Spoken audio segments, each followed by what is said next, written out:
তিনি কোন হুসাইন জানেন বাবা? যে হুসাইন আমরা এখন জুমাবারে খুতবা দিই কিনা, এখানে খুতবা দেওয়া হয়, খুতবা শোনা কি বাবা ওয়াজিব। খুতবা শুনতে হবে অবশ্যই, মাস্ট বি, মনোযোগ সহকারে শুনতে হবে। কিন্তু মুস্তাফা নবীও খুতবা দিচ্ছেন। খুতবা দিচ্ছেন কে? রাহমাতুল লিল আলামিন, আমার নবী খুতবা দিচ্ছেন। হঠাৎ করে শিশু হুসাইন মসজিদে নববীর ভিতরে ঢুকতেছেন। আমার নবী খুতবা বন্ধ করে শিশু ইমামে আলী মাকামকে খুলে তুলে নিলেন। জুড়ে বলেন সুবহান।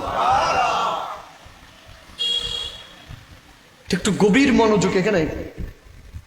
যেখানে খুতবা চলা অবস্থায় ডানে বামে তাকানো যায় না, সুন্নতের নিয়ত করা যায় না, আর মুস্তাফা নবী সেই খুতবা দিচ্ছেন, আর ইমামে আলী মাকাম মসজিদে নববীতে ঢুকতেছেন।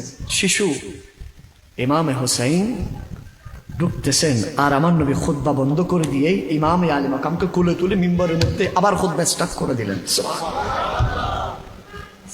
মসজিদে নববীতে নামাজ শেষ হলো, সবকিছু শেষ হলো। সাহাবায়ে কেরাম জিজ্ঞেস করেন, ইয়া রাসূলুল্লাহ, ইয়া হাবিব আল্লাহ, খুতবার মধ্যে যেখানে আমরা কথা বলি না, আপনার চেহারার দিকে তাকিয়ে থাকি, আপনি খুতবা বন্ধ করে দিলেন, ইমাম হুসাইনকে নিচ থেকে তুলে নিলেন।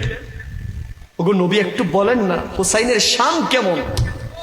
আমার নবী বলতেছেন, হে আমার সাহাবীরা শুনে রাখো, আমি রাসূলুল্লাহর যে দ্বীন তোমাদেরকে দিয়ে যাচ্ছি, যে দ্বীনের ব্যাপারে আমার আল্লাহ বলেছেন, আল ইয়াউমা আকমালতু লাকুম দীনাকুম ওয়া আতমামতু আলাইকুম নি'মাতি ওয়া রাদিতু লাকুমুল ইসলাম দীনা, যে দ্বীনকে আমার আল্লাহ পরিপূর্ণ করে দিয়েছেন, সে দ্বীন একসময় বাতিলের যারা জীর্ণ তীর নিক্ষেপ হতে হতে শেষ হওয়ার মুহূর্ত হয়ে যাবে।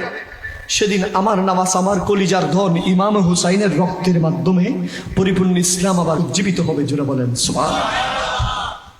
আমার হুসাইন দ্বীন, আমার হুসাইন আবার এই ইসলামকে জিন্দা করবেন। সেজন্য এই হুসাইন যেমন তেমন হুসাইন না, আমার নবী বলেছেন। সাহাবী শুনে রাখো, হযরত আবু হুরায়রা থেকে বর্ণিত, জামি তিরমিজির মধ্যে হাদিস এসেছে, আমার নবী বলেছেন, আল হাসানু ওয়াল হুসাইন সাইয়্যিদা শাবাবি আহলিল জান্নাহ, বলেছেন। জোরে বলেন সুবহানাল্লাহ।